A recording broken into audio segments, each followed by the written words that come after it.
போக்குவரத்து துறையில் out sourcing முறையில் ஓட்டுநர் நடத்துனர் பணிகளை நிரப்புவதால் எந்த பிரச்சனையும் இல்லை என்று போக்குவரத்து துறை அமைச்சர் சிவசங்கர் தெரிவித்திருக்கிறார்.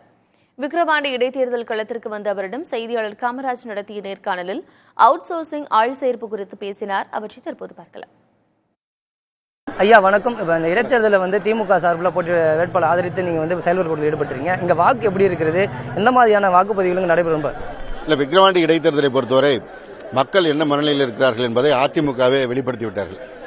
அதிமுகவின் பொதுச்செயலாளர் இருக்கின்ற எடப்பாடி பழனிசாமி இந்த தேர்தலில் அதிமுக போட்டியிடாது என்று கூறியிருப்பதன் காரணம், விக்கிரவாண்டி மக்கள் திராவிட முன்னேற்ற கழகத்திற்கு ஆதரவாக இருப்பார்கள், ஆதரவாக வாக்களிப்பார்கள், மிகப்பெரிய வெற்றியை கொடுப்பார்கள் என்ற காரணத்தினால்தான் அவர்கள் இந்த முடிவை எடுத்திருக்கிறார்கள். கடந்த நாடாளுமன்ற தேர்தலிலேயே திராவிட முன்னேற்ற கழகம் விக்கிரவாண்டி தொகுதியில் முன்னிலை பெற்றிருக்கிறது. அதில் இப்பொழுது இந்த இடைத்தேர்தலிலும் மாண்புமிகு தமிழ்நாடு முதலமைச்சருடைய திட்டங்களை ஆதரித்து இங்கு இருக்கின்ற பெண்கள் பெருவாரியாக திராவிட முன்னேற்ற கழகத்திற்கு வாக்களிப்பார்கள் என்ற காரணத்தினால்தான் அதிமுக பின்வாங்கியிருக்கிறது. எனவே இங்கு வெற்றி என்பது உறுதி. லட்சம் வாக்கு வித்தியாசத்தில் வெற்றி பெறுவதுதான் இப்பொழுது நோக்கமாக கொண்டு நாங்கள் செயல்படுகிறோம்.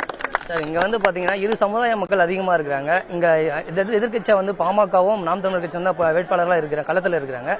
இவருடைய வெற்றி வாய்ப்பு எப்படி இருக்கும்? மிக எளிதாக இருக்கும்.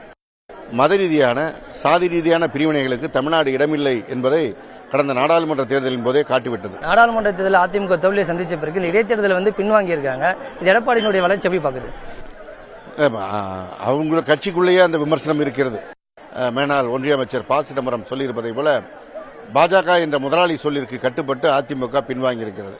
எனவே அதிமுக எந்த நிலையில் இருக்கிறது என்பதை அனைவரும் உணர்ந்து கொள்வதற்கு இது ஒரு வாய்ப்பு.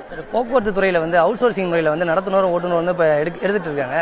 இதனால அவங்க நிரந்தர பணிப்படுத்துவது பாதிக்கப்படும் ஒரு கருத்து அறிந்திருக்கு சார். எந்த வகையிலும் பாதிக்காது. கடந்த அதிமுக ஆட்சியில் ஒரு டிரைவர் ஒரு கண்டக்டர் கூட அவர்கள் பணிக்கு எடுக்கவில்லை. நிரந்தர பணியாளர்கள் பணிக்கு எடுத்தவுடன் இப்போது இருக்கின்ற தற்காலிக பணியாளர்கள் விலக்கப்படுவார்கள்.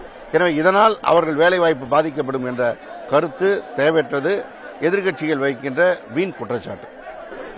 விக்கிரவாண்டி இடைத்தேர்தலில் திமுக வேட்பாளர் அதிக வாக்கில் வெற்றி பெறுவார் என போக்குவரத்து அமைச்சர் தெரிவித்திருக்கிறார். விழுப்புரத்திலிருந்து காமராஜ், ஒளிப்பதிவாளர் சீமான்.